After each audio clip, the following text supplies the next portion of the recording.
Hello, good friends. Today's book is called Lily the Elf Flute.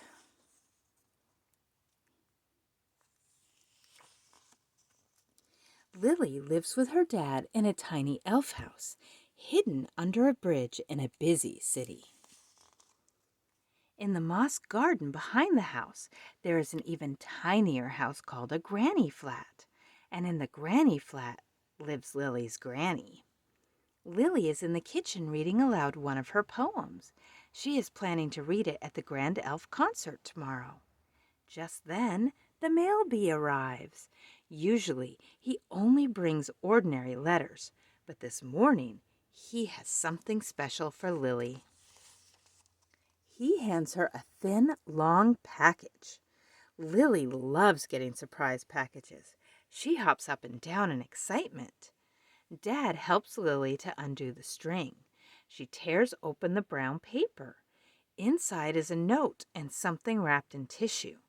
The note says, "Dear Lily, I was tidying my house today and I found this. I thought you might like to try it.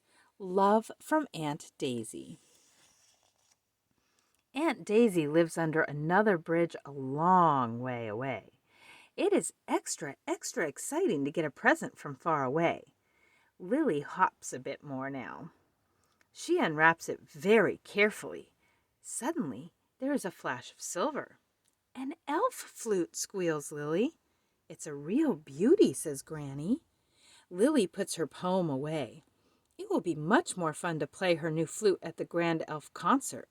She is sure it will be very easy. Chapter 2. Lily has seen elf flutes played at elf concerts before. She knows exactly what to do. First, she holds the flute sideways. Next, she wiggles her fingers over the holes. Then she blows over the big hole at the top. She waits for lovely music to fill the room, but there is only a whiffling sound. Lily tries again. There is more whiffling. "It might take a bit of practice," says Dad. "I don't mind," says Lily. "The Grand Elf's concert isn't until tomorrow. There's plenty of time." Lily likes practicing. Lily takes the flute into her bedroom and practices all morning. She tries blowing very hard. The whiffling gets louder. Then she tries blowing very softly. The whiffling gets quieter. It might be easier sitting down, Lily thinks. Then she tries lying on her bed. Then she tries dangling upside down off her bed. No matter what she tries, there is still no lovely music, only whiffling. Lily wonders if it might work better outside. There will be more air to blow in the moss garden. She practices all afternoon.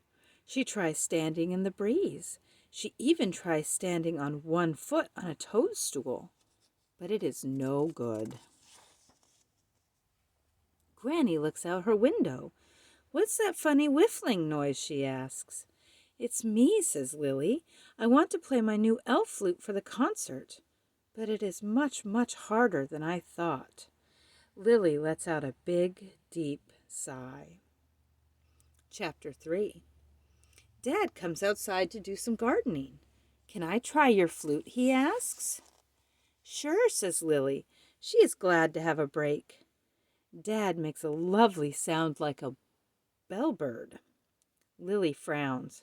"Have you played an elf flute before?" she asks. "It's my first time," says Dad. "Must be beginner's luck." He makes 3 more perfect bellbird sounds. Lily frowns even more. "That sounds lovely," says Granny, coming out to see. "Can I try?" "Okay," says Lily.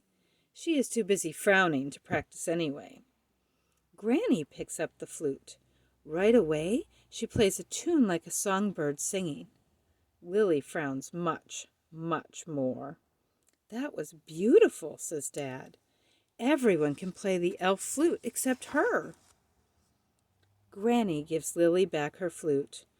"I'd like to be on my own for a while," says Lily. She stomps back to her bedroom with the flute. Lily lies on her bed and sniffles into her pillow. Then she picks up her notebook. I suppose I'll just have to read my poem after all, she says to herself. After some more sniffling, she reads, The wind, wild and strong, all night long, in the stormy weather, soft and warming in the morning, lighter than a feather.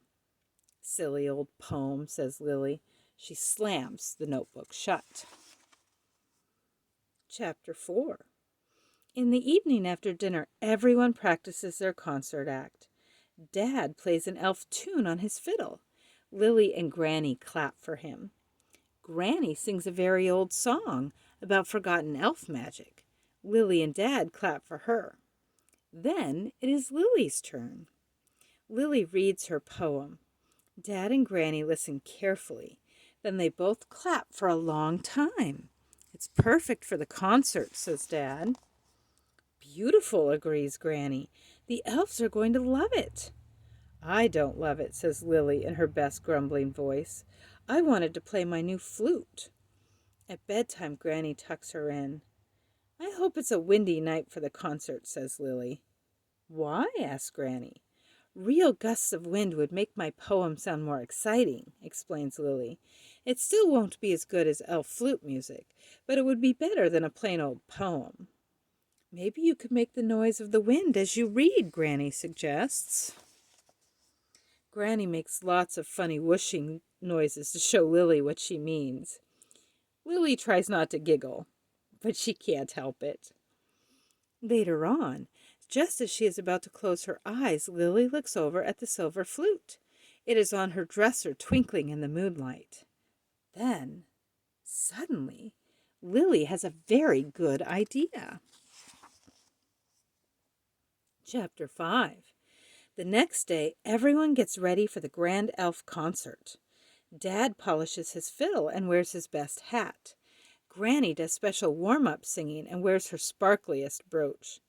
Lily brushes her hair and makes her elf shoes extra shiny. She has tucked her poem carefully into her pocket. But before they leave for the concert, she also slips the elf flute into her bag. Might you need a bit more practice? asks Dad, looking worried. I don't think so, says Lily. Are you sure? asks Granny, looking worried too. I'm sure, says Lily.